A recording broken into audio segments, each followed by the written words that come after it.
आशा करता हूं आप सब बहुत अच्छे होंगे। मेरा नाम है सिद्धांत अग्निहोत्री। स्टडी ग्रोथ पे आपका बहुत बहुत स्वागत है।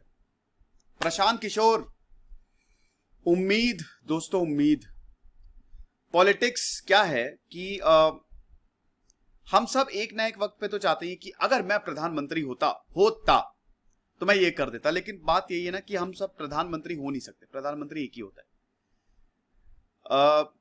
हम सब पॉलिटिक्स भी ज्वाइन नहीं करते क्योंकि हमको लगता है बड़ा पैसा है उसमें, ये वो। अब ये बहुत बड़ी प्रॉब्लम है। इंटेलेक्चुअल्स पॉलिटिक्स में आते नहीं, जिसकी वजह से हमारा देश पीछे रह जाता। नायक मूवी का डायलॉग नहीं था बहुत ज्यादा जबरदस्त कि युवाओं को आगे आना चाहिए।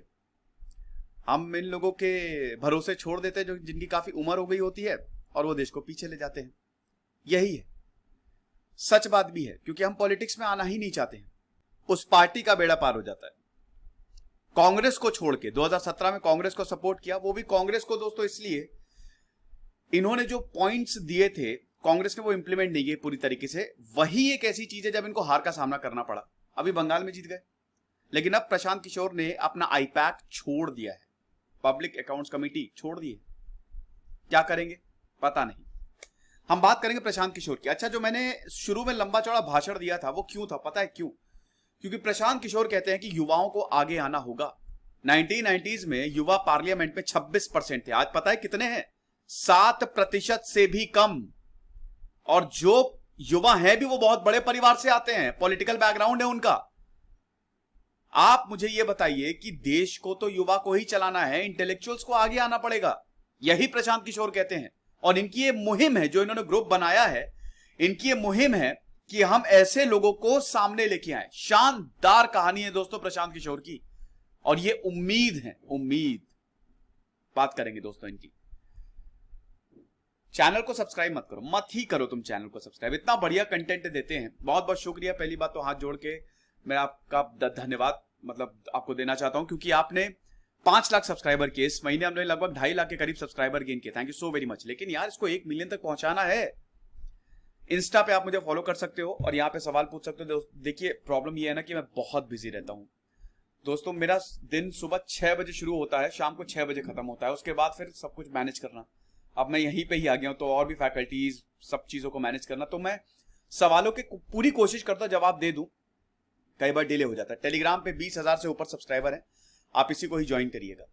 और हाँ, खबरी ऐप पे मैं आ गया हूं। तो खबरी ऐप पे मैं शॉर्ट स्टोरीज, नॉलेज बाइट्स डालता हूं, 5-5, 4-4 मिनट की। Life lessons of Ibrahim Lincoln, जैसे प्रशांत किशोर का ही छोटा सा कुछ अनटोल्ड स्टोरीज डाल दी। अभी एपीजे अब्दुल कलाम की अनटोल्ड स्टोरीज डाल दी। तो वहां पे आप मुझे जरूर फॉलो करिए। डिस्क्रिप्शन कमेंट बॉक्स में सबके लिंक दिए हुए हैं। इलेक्शन मैजिशियन है, ठीक है। जिस भी पार्टी पे हाथ रखते हैं वो जीत जाती है पार्टी। इनको कुछ करने की जरूरत ही नहीं। दोस्तों, प्रशांत किशोर का रिकॉर्ड ऐसा रहा है कि सारे पॉलिटिकल लीडर्स इनके साथ काम करना चाहते हैं। क्या आपको पता है 2014 में बीजेपी जो सुपड़ा साफ किया था, पीछे पूरा का पूरा दिमाग प्रशांत किशोर। चाय पे चर्चा लेके आओ प्रशांत किशोर, 3D में रैली करो, होलोग्राम। मोदी जी कहीं जा नहीं सकते, खूब लोगों को बुला लिया, बड़ी सी स्क्रीन प्रोजेक्टर लगा दिया, होलोग्राम 3D से रैली को संबोधित कर रहे हैं। लोग पगला गए। लोगों ने बोला, अरे बाप रे, ऐसा माइंड डिजिटाइज कर दिया। बीजेपी बहुत सोशल मीडिया का यूज नहीं करती थी, लेकिन यहां पे प्रशांत किशोर ने बोला कि फेसबुक का यूज करना शुरू करो, ट्विटर का यूज करना शुरू करो। और आज देखो, उनका पूरा अपना ही आईटी सेल है। अमित मालवीय, कभी कभी मजाक में बोला जाता है अमित मालवीय आपके बड़े अच्छे दोस्त है, प्रशांत किशोर से बोला जाता थे भी। खैर चलिए, वो एक अलग टॉपिक है। बट कहने का मतलब यह है कि बीजेपी से जो शुरुआत की 2014 में, उसके बाद ये रुके ही नहीं। प्रशांत किशोर ऐसे हैं कि कोई भी इनसे मिलता है, लव एट फर्स्ट साइट, ऐसा इनका ऑरा है। तो ये मजिशियन है। पहले बीजेपी को जितवाया, उसके बाद फिर जेडीयू को जितवाया, नीतीश कुमार के साथ आया। हालांकि इलेक्शन खुद ये नहीं जीत पाए, जेडीयू ज्वाइन कर लिया था लेकिन जीत नहीं पाई। और फिर उसके बाद अमरिंदर सिंह, फिर उसके बाद अभी ममता बनर्जी। लेकिन अब इन्होंने क्विट कर दिया है, छोड़ दिया है इन्होंने। पहले इनसे पूछा जाता था, पॉलिटिक्स में तो आए थे, फिर हार गए, तो फिर इसके बाद उन्होंने ये दोबारा आए नहीं, बैक एंड में ही काम करते रहे। लेकिन अब ये बोल रहे हैं, देखिए मेरा जहां तक मानना है कि अब ये पॉलिटिक्स में आएंगे। अब आप बस इंतजार करिए, अनाउंसमेंट कभी भी हो सकता है, क्योंकि आप करेंगे क्या? आप जा तो सकते नहीं, आप इतने बड़े पॉलिटिकल थिंकर हो, दिमाग आपका 10 साल आगे ही चलता है, तो आप जाहिर सी बात है पीछे बैठ के तो काम करोगे नहीं। हालांकि ये बोल रहे हैं कि अब वक्त आ गया है। देखिए, प्रशांत किशोर की बहुत बड़ी ऑर्गेनाइजेशन है आईपैक, इनफैक्ट आप भी जाकर रजिस्टर कर सकते हो, वेबसाइट है उनकी, ठीक है, अगर आपको पॉलिटिक्स ज्वाइन करनी है। जिनको उसमें जिन लोगों को उनमें भविष्य दिखा उनको सपोर्ट करते हैं वो। अब ऐसा है, वो बता रहे कि देखिए मेरा नाम आगे है लेकिन मेरे पीछे पूरी टीम है, अब वक्त आ गया कि मेरी टीम आगे आए और मैं थोड़ा सा दूर हटूं। तो करेंगे क्या, प्लान्स क्या, अभी तक इन्होंने बताया नहीं है, लेकिन दोस्तों बहुत यही बोला जा रहा है, क्योंकि अभी मैं इनका इंटरव्यू देख रहा था लल्लन टॉप पे, उन्होंने साफ बोल दिया था कि हाँ पॉलिटिक्स में तो मैं आऊंगा और आना भी चाहिए, बिल्कुल आना चाहिए, ठीक है। तो इलेक्शन मैजिशियन है ये प्रशांत किशोर। ओके, चलो आगे बढ़ते हैं। प्रशांत किशोर का जन्म 1977 में हुआ था, ठीक है, बिहार से आते हैं ये, और बिहार में ही इनकी पूरी पढ़ाई हुई है। हालांकि बाद में दिल्ली आ गए थे। आपको बता दूं कि इनके पिताजी डॉक्टर थे, है ना, इनके पिताजी डॉक्टर थे, और शुरुआत में प्रशांत किशोर का मन नहीं लगता था पढ़ाई में, लेकिन हाँ एक्सट्रीमली इंटेलिजेंट, मैथ्स शानदार, गणित शानदार, तो काफी इनको डांट पड़ती थी कि बेटा पढ़ लो, देखो अपने पिताजी को डॉक्टर है, तुम्हारा पढ़ाई में मन ही नहीं लगता। प्रशांत किशोर बहुत ही जल्द, देखिए शुरुआत में इन्होंने गैप्स काफी लिए, अपने पढ़ाई में काफी गैप्स लिए हैं, फिर वही था कि पढ़ाई करो, ये करो, वो करो, लेकिन सोशल वर्क में इनका ज्यादा बहुत मन लगता था। तो कुछ टाइम तक इन्होंने यूनाइटेड नेशंस के लिए बिहार में काम किया, है ना, यूनाइटेड नेशंस की तरफ से, क्योंकि एजुकेशन इनकी अच्छी थी, यूनाइटेड नेशंस की तरफ से इन्होंने बिहार में काम किया। उसके बाद हम देखते हैं कि ये चले गए अफ्रीका, यूनाइटेड नेशंस की तरफ से इन्होंने अफ्रीका के चैड में काम किया, और फिर दोस्तों इन्होंने बहुत बारीकी से गरीबी को देखा, भारत के राज्यों को इन्होंने देखा, संभाला, दिमाग लगाया कि प्रॉब्लम कहां है, बिहार को देखा, और उसके बाद इन्होंने एक के बाद एक आर्टिकल लिखना शुरू किया। उसमें से एक आर्टिकल इन्होंने मैल न्यूट्रिशन पे लिखा था, वो मोदी जी ने पढ़ लिया। अब उसके बाद जब मोदी जी ने ये आर्टिकल पढ़ा तो 2012 के गुजरात इलेक्शन थे, सबसे पहला इनको यही मिला, इनको बुलाया और बोला कि आप हमारे लिए आप बताओ। इन्होंने वो उसमें क्रिटिसिज्म नहीं किया था, कंपेयर किया था उस आर्टिकल को, मतलब बेसिकली कंपैरिजन था कि क्यों गुजरात में मैल न्यूट्रिशन उसको कैसे दूर किया जाए। बस उसके बाद क्या था, ये दोस्ती मोदी जी और प्रशांत किशोर की शुरू हो गई, ठीक है, और फिर ये सिलसिला कभी रुका नहीं। 2013 में जब इनको लगा कि यार ये तो बहुत बढ़िया है, बहुत अच्छा हो रहा है, सब कुछ जबरदस्त है, 2013 में इन्होंने सिटीजन्स फॉर अकाउंटेबल गवर्नेंस बनाया, CAG, ये एक पब्लिसिटी कंपनी थी, ठीक है। देखिए 2012 में इन्होंने मोदी जी का काफी मदद की, ठीक है, गुजरात के जो विधानसभा इलेक्शन हुए थे उसमें इन्होंने काफी सहयोग दिया, जीते गुजरात में तो आपको पता ही है, ठीक है, हिला नहीं पाया कोई नरेंद्र मोदी को। फिर 2014 के इलेक्शंस हुए, इन्होंने ये जो CAG है ना, 3 दोस्तों ने मिलकर बनाई थी, उसमें से एक थे प्रशांत किशोर। 2014 में जो इन्होंने काम किया, मोदी जी की सारी स्ट्रेटेजीज ये बनाते थे, सब कुछ बीजेपी को कैसे करना, अब की बार मोदी सरकार, नारे, चाय पे चर्चा, बहुत सारे मॉड्यूल जो तैयार किए थे, मॉड्यूल्स वो प्रशांत किशोर ने किए थे। अब उसका नतीजा ये रहा कि बीजेपी ने सुपड़ा साफ कर दिया कांग्रेस की। हालांकि कांग्रेस का टेनोर इतना बुरा नहीं था, लेकिन स्ट्रैटेजी इतनी जबरदस्त थी कि नरेंद्र मोदी चुनाव जीत गए और प्रधानमंत्री हो गए। 2014 का जनरल इलेक्शन, जितने भी चाय पे चर्चा हो गया, 3D, रन फॉर यूनिटी, मंथन, सोशल मीडिया, बीजेपी उस समय इतना सोशल मीडिया पे एक्टिव नहीं थे, इन्होंने कहा सबसे ज्यादा सोशल मीडिया का यूज करो, युवाओं को रिझाओ यार, युवा मेन है। यहां पे नीलंजन मुखोपाध्याय जो है, जो Narendra Modi the man the times के ऑथर, उन्होंने बोला था कि प्रशांत किशोर की वजह से ये इतने बड़े स्ट्रैटेजिस्ट हैं कि इनकी वजह से जो 2014 इलेक्शंस है जीते ही। फिर यही CAG आईपैक में, अरे यार मैंने शायद public account, I am really sorry, ये पॉलिटिकल एक्शन कमिटी है, मैंने शायद पब्लिक अकाउंट बोल दिया था, IUPAC Indian political action committee है, ठीक है, तो ये माफी चाहता हूं मैं। तो ये आईपैक में कन्वर्ट हो गई, यही CAG आईपैक में कन्वर्ट हो गई, इंडियन पॉलिटिकल एक्शन कमिटी। तो एक्चुअली मैं आपको बताता हूं ऐसा हुआ क्यों। मैं कोर्स तैयार कर रहा हूं UPSC के लिए, तो मैं कल पॉलिटी के लेक्चर्स ले रहा था, तो वही committee for backward classes, political action committee, sorry public accounts committee, वो सब दिमाग में घुसी हुई है अभी तक, तो आई एम रियली सॉरी ये।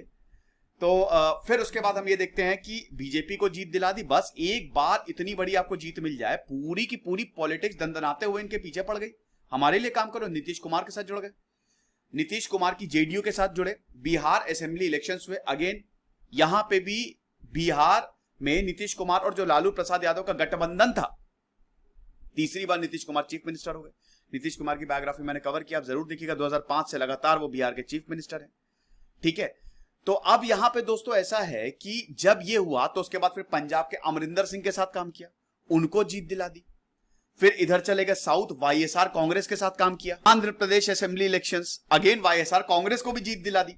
पंजाब असेंबली के जो 2017 में इलेक्शंस हुए थे दोस्तों, मैं आपको बता देता हूं कि उसमें इतना बढ़िया इनका परफॉर्मेंस था कि मतलब इतना, वैसे हालांकि देखिए ये तो कयास लगाई जा रहे थे कि कांग्रेस आएगी, लेकिन परफॉर्मेंस बड़ा शानदार था इनका। इस तरीके से स्ट्रैटेजीज बनाई थी, सीधा किसानों को टारगेट किया था, किसान रैली निकालो, पूरा इनके जो दिमाग था ना पीछे का इनका। फिर वही बता रहे ना कि ये तो चलिए बात हुई कि यहां पे जाने की। पंजाब 2017, यूपी में भी 2017 में इलेक्शंस हुए। यूपी में आपको पता ही है कि कांग्रेस 7 सीटें भी नहीं ला पाई, योगी आदित्यनाथ जीत गए, बीजेपी ने बहुत बुरी तरीके से हराया। वही एक ऐसा दाग है प्रशांत किशोर के, हम ये देखते हैं कि मतलब दामन पे, दाग तो नहीं कहेंगे लेकिन वो प्रशांत किशोर पुल ऑफ नहीं कर पाए।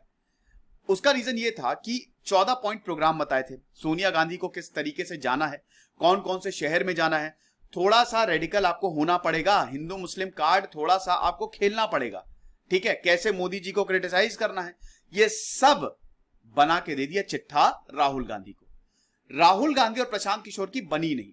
दोनों देखिए, राहुल गांधी का अपने हिसाब से वो काम कर रहे थे और प्रशांत किशोर अपने हिसाब से काम कर रहे थे, तो इसीलिए हार का मुंह देखना पड़ा। वरना कांग्रेस हो सकता है जीतती नहीं, लेकिन इतनी बुरी हालत तो नहीं होती।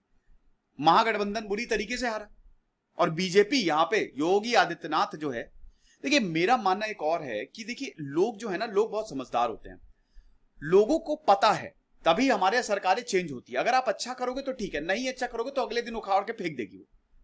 तो एक ये भी था कि सपा का जो परफॉर्मेंस था वो बहुत अच्छा नहीं था, इट वॉज वेरी डिसअपॉइंटिंग, जिसका रीजन था कि आप योगी आदित्यनाथ को लेके आओ, बीजेपी को लेके आओ।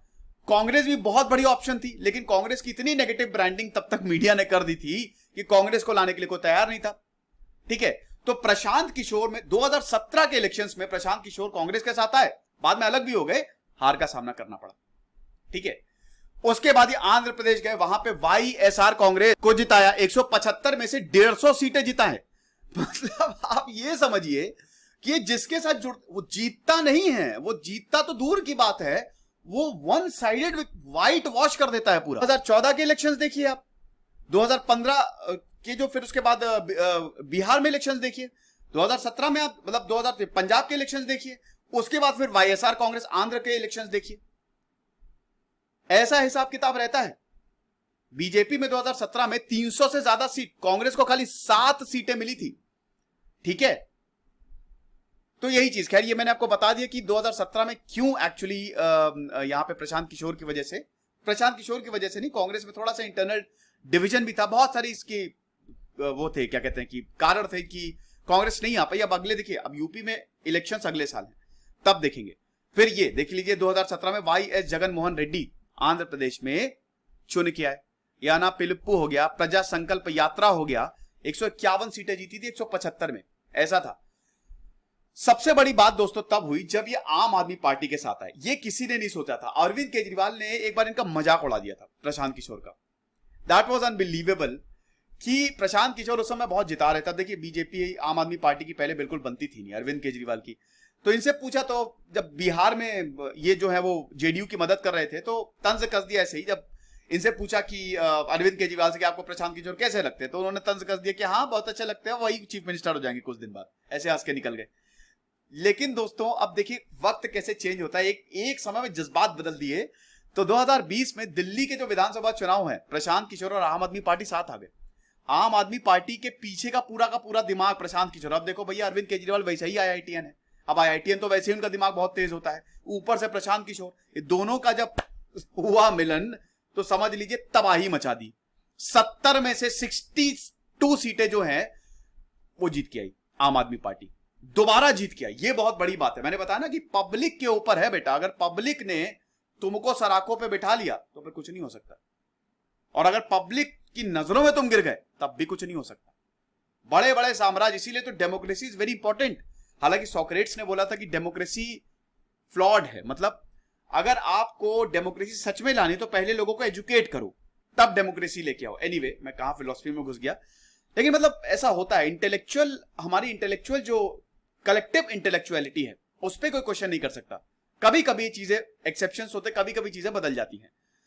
उसके बाद दोस्तों हम ये देखते हैं कि जीतन राम मांझी, उपेंद्र कुशवाहा, मुकेश सहनी, देखिए अब बीजेपी से अलग हो गए। 2015 के बाद बीजेपी, 2014 के बाद बीजेपी से अलग हो गए। हालांकि यहां पे कारण बहुत दिए जाते हैं, लेकिन दोस्तों जो सबसे ठोस कारण, जिसका ऑन रिकॉर्ड तो इसका कोई चर्चा नहीं करता है, कि जब अमित शाह आ गए, और अमित शाह का अलग हिसाब किताब था, ठीक है, वो अलग हिसाब से लड़ते थे, और प्रशांत किशोर अलग हिसाब से।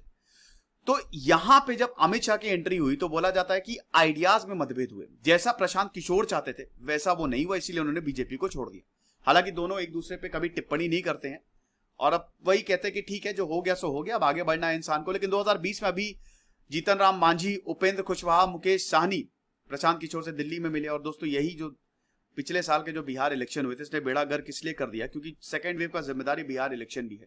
हुआ क्या था कि यहाँ पे सबको लगा कि बिहार इलेक्शन हुआ तो कोरोना नहीं फैला, तो इसीलिए इस बार का भी इलेक्शन करवा दो, बंगाल पंचायत हो गया कबाड़ा। एनीवे, तो ये जो लीडर्स ऑफ ऑपोजिशन थे, ठीक है, वो मिले, प्रशांत किशोर से मिले।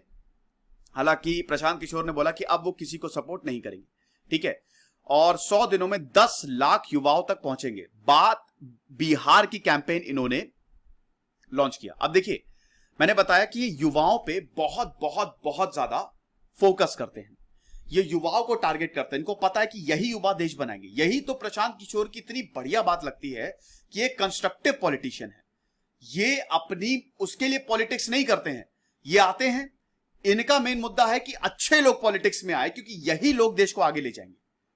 तो ये बहुत बड़ी बात है। आइडियाज आप देख सकते हैं कि प्रशांत किशोर, सबसे पहली बात ना, 3 चीजें हैं यहां पे। ओल्ड माइंड को टारगेट करो, कैसे? ग्रास रूट पे, उनको मोबाइल चलाना नहीं आता है, पुरानी जनरेशन, ग्रास रूट पे रैलीज करो उनके लिए, ठीक है, जो वल्नरेबल पॉपुलेशन है उनके लिए रैली निकालो, उनकी बात करो। सिंपल सी बात, अगर आप जैसे 5 लोग हैं, नहीं 5 छोड़ी 100 लोग हैं, अब आपकी बात कोई नहीं सुन रहा, एक इंसान, एक लीडर आके स्पेशली आपको टारगेट करके आपकी बात बताए, कितना खुश होंगे आप बोलेंगे ना, हाँ मैं तो इसी को ही भाई सपोर्ट करूंगा, क्योंकि मेरी बात तो उठा तो रहा है, कम से कम पता तो है कि मैं एग्जिस्ट करता हूं। तो यही प्रशांत किशोर करते हैं। अभी जो बंगाल में 2021 में इलेक्शन हुए, मतलब अभी जो इलेक्शन हुए, उसमें महानायक तो प्रशांत किशोर ही हैं, क्योंकि इनके बिना, जिस आपने देखा ना, ममता बनर्जी का भी एक क्या था कि ना, वो बहुत से ज्यादा नेगेटिव इमेज थी ममता बनर्जी की। इंटरव्यूज नहीं दे रही थी, इंटरव्यू से उठ के चली जा रही थी। इस बार आपने देखा ममता बनर्जी ने हर जगह जाके इंटरव्यू दिया है, हर चैनल पे इंटरव्यू दिया, और क्या शानदार इमेज। उन्होंने अपने साड़ी को प्रोजेक्ट किया, उन्होंने बोला कि मैं चप्पल पहनती हूं, उन्होंने कहा कि हमको कुछ नहीं चाहिए।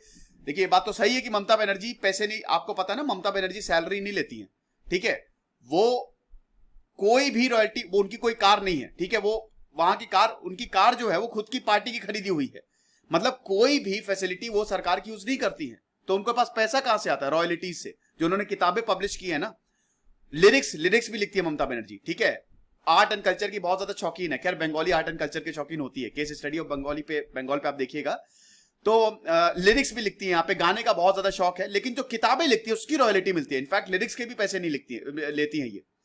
तो ये सारी चीजें पता नहीं थी, ये सब ममता बनर्जी ने बताया। इस बार प्रोजेक्ट किया, सब जगह जाके इंटरव्यू दिए। अब लोगों का भरोसा बना कि यार ये वैसी नहीं है जैसे हम, इससे पहले नेगेटिव इमेज थी कि ममता बनर्जी तो एक डिक्टेटर है, लेकिन अब भरोसा लोगों का बन गया कि नहीं यार, ये तो वाकई में बहुत जबरदस्त। और आप देख लीजिए, नतीजा आपके सामने है। देखिए, ये तो आप मानेंगे, हालांकि बीजेपी ने भी काफी जबरदस्त परफॉर्मेंस दी है।